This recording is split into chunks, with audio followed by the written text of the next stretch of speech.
Hello guys, my name is Gatsfers. Thank you for joining the channel, and welcome to my combat tutorial videos of defeating the troll with a bunch of different builds that I've done. So if it's not your first combat tutorial video that you see, or you have all of the knowledge of the troll and there's nothing for you to learn more about the troll, just look further down below in the description, there's chapters, so you can just skip right ahead to the combat. So before the fight, I just want to explain a little bit about the troll and all of his special skills that he have and explain them a little bit. So the first skill we're gonna discuss about, it's the claw swipe. The claw swipe is his default melee attack, and the claw swipe does a fair amount of damage. It's a rendering type of damage, and it has a knockback effect. So the claw swipe is going to be sort of a pain if you don't block it, and even if you're blocking it, you're going to be knocked back all the time. So it's something that you're going to have to dealt with the entire fight because it has no cooldown. It's his default attack. And the second ability that we're going to talk about is the shockwave. The shockwave is an AoE attack that has a form of a triangle. It starts as its feet and then it grows 2-3 squares further away from him. Take note that the furthest you are from the shockwave, the more damage you will receive. The shockwave is fairly easy to anticipate and to dodge.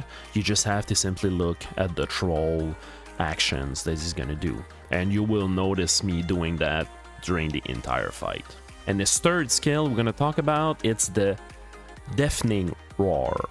The deafening roar is the most annoying skill that the troll has.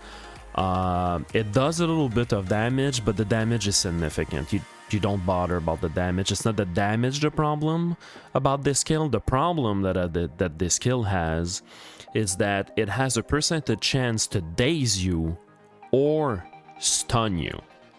So that's quite annoying, but that's not the most annoying part. The most annoying part of this skill is that he has a chance to make you drop your weapons. That's the worst.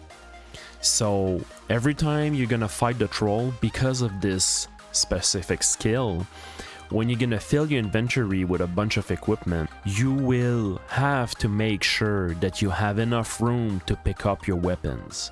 Because if you don't, picking up your weapon is one turn, and then if you drop it, it's another turn. But if you equip it, it's another turn as well. So basically, if you don't have enough space, if you pick it up, obviously you're gonna want to equip it because dropping it would be stupid. And if you equip it, well, then it's a 2-turn action to do that. Instead of, if your weapons and you get lucky and they are dropping together, you could, in a single click, gather both of your weapons if you have enough room in your backpack. So that's something that is extremely important when you fight the troll. Always have enough rooms to pick up your items. That's super important. So the next ability we're going to talk about is the Rock Toss. The Rock Toss is a crushing type damage, and it will be your worst nightmare if you're a ranged character. So if you are a Pyromancer, a Geomancer, or a Bowman, Rock Toss will be your nightmare. If you're a melee character, you don't even have to care about Rock Toss, because you need to be 3 squares away from the troll in order to initiate the Rock Toss. So as a melee character, don't even have to concern about it, which actually makes the fight a little bit easier. But if you're a ranged character, that's your nightmare, to be quite frankly honest. So the reason why Rock Toss is a nightmare, it's because it's a AoE range attack 3x3 squares.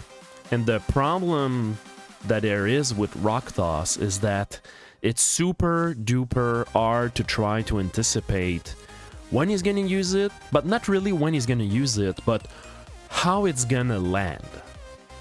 Because if you land on the edges of the square, you're perfectly fine. You're just gonna spend a turn to dodge it. The problem that there is that when it's dead center, and if you're a pyromancer or a geomancer, you're gonna get hit no matter what. If you're a bowman, my suggestion for you is to actually keep your distracting shot to dodge the rock toss. The only other solution that I have for you, if as a geomancer, well, geomancer you can use your stone armor, but as a pyromancer, well, actually a pyromancer, you're just gonna destroy him so quick that you don't even have to bother about this. But the other solution to try to survive the rock toss as much as possible is to actually have a potion of stone skin.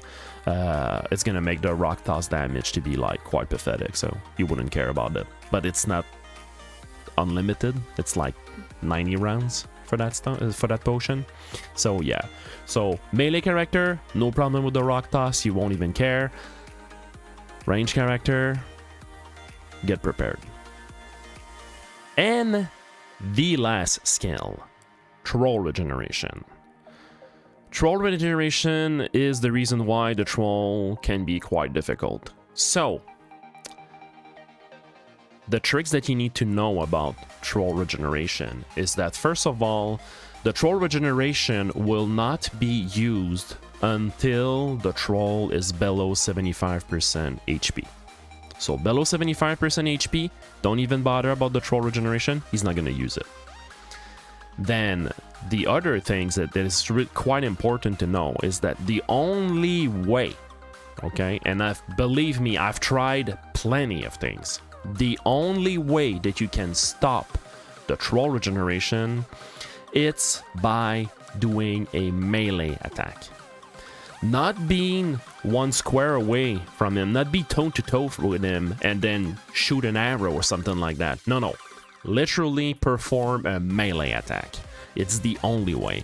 I've tried to stun him, to daze him, to move him, whatsoever. First of all, it's pretty much impossible to move him, but I have managed to stun and daze him during his troll regeneration, and he doesn't bother.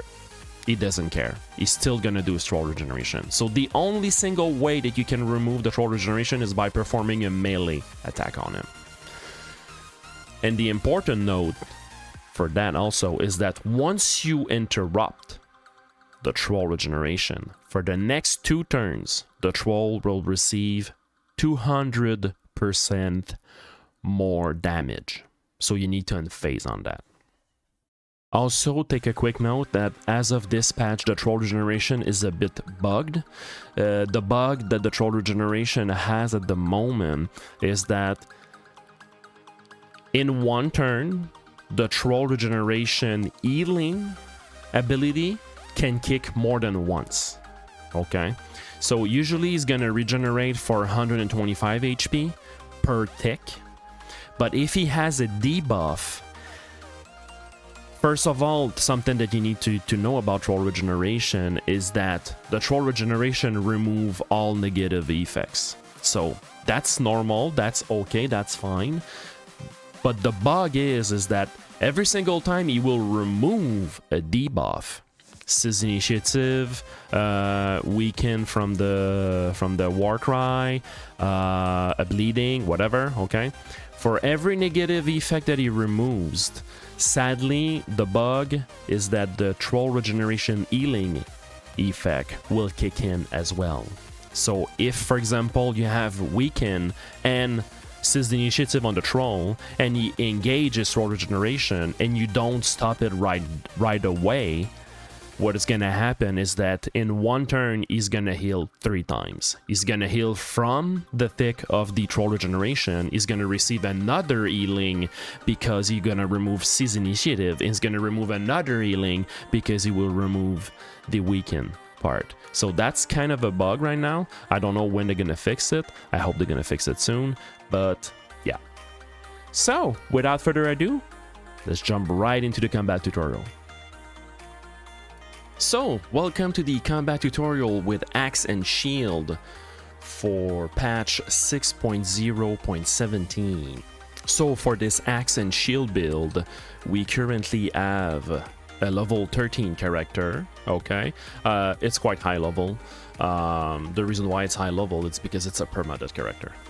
So, level 13 character, I have 28 in strength and 20 in vitality.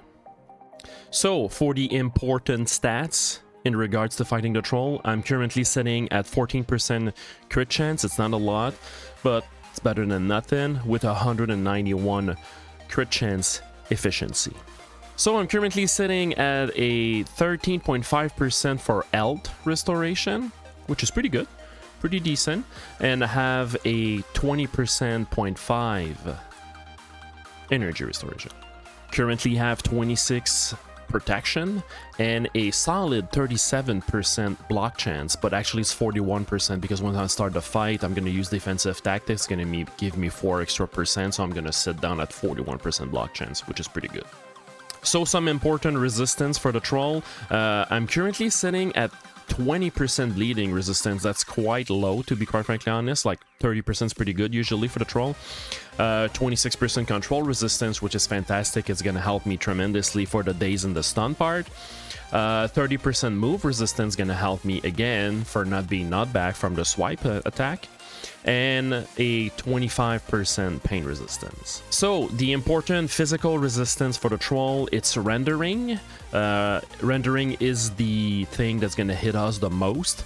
I'm sitting as a 72% rendering resistance. That's pretty good. And then the other resistance that we have, it's crushing for the shockwave. It's the only other type of damage that he might gonna do, but technically speaking, we're supposed to dodge that, so kind of irrelevant. For the skills, I have the entire axe tree. Everything in the axe tree is actually good and amazing, so it's a great pick to pick up everything for the axes. And also, I have my 3 usual skill points for shield.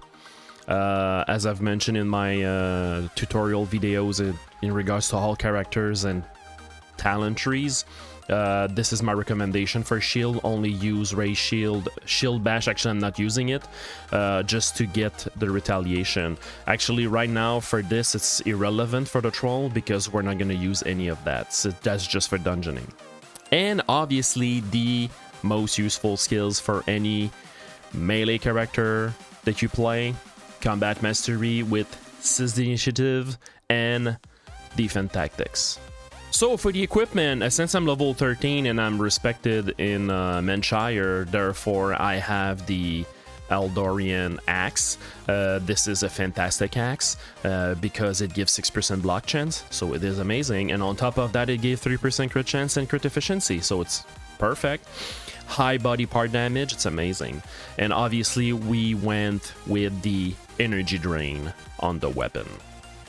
For the armor, that's like my favorite armor in the game in terms of protection. Overall, this armor is fantastic in terms of resistance, bleeding resistance. It has a high rendering resistance, so it's a plus to fight the troll. And in terms of energy lost and energy restoration penalty, it's pretty great, so that's the reason why I'm using this armor. And then for the gloves, I'm using the Surgeon gloves. Yes, you can have the play gloves, but I don't like to have a high amount of fumble chance, so rather like this is like the best gloves for me. Also high resistance against the troll, so high rendering resistance against the troll, so it's pretty amazing. We're sitting with 2 silver topaz ring. These are the best ring for any melee character, so if you play melee character, these are the rings that you need to have. The best amulet for physical character as well. With the Sergeant Greaves, these are actually the best boots that you can get in the game for a melee character. This is the highest protection you can have. And again, this is the highest belt protection that you can have. There's nothing that gives you more defense than that, so we went with the Knightly Guild. The Sallet for the helm, because the Sallet, in terms of energy loss and energy restoration, it gives the overall best. It gives a high amount of physical resistance on top of rendering resistance, so it's fantastic versus the troll. But the reason why you use it, it's for all of that, plus the sheer 20% control resistance just on that elm. That's the best elm, in my opinion, in the game right now. I'm always using the cloak. I'm never using the backpack. Using the backpack weakens you because the cloak can be enchanted and the backpack cannot be enchanted. So I don't know why people are using the backpack. It's personally, I think it's useless, and money as of this patch is not an issue. So why bother? And I'm currently using a long shield. The long shield, it's usually I'm using a rider shield, but when I engage versus the troll, I switch for a long shield to have the extra block chances. However, for dungeoning, I'm usually running with a rider shield. So for the inventory, it's quite easy. We're level 13, so we're gonna destroy that troll, okay? We're just gonna destroy it. So that's why I have my money purse and my map, because like I really don't need all of that. I think I'm gonna use maybe one alcohol for the pain. And actually I brought with me a citation, a stone skin, and a sturdiness potion, but since I'm so high level, I'm not even gonna use it. I just had them, so brought them along. And as usual, when you fight the troll, always have enough room to put your equipment. So without further ado, let's start the fight. So this is the position where I'm always putting myself. This is where I always check my water. So I always drink and eat, which is the reason why I'm full before the fight, to make sure that that I don't have to deal with that. I don't know why I have 4% pain though, but whatever. And this is where I stand. After that, you can do 5 footsteps. 1, 2, 3, 4, 5. And this is where I would be using my stone skin potion or any potion that would help me to fight the troll. So let's start this. And the last step. It's nighttime. Ooh.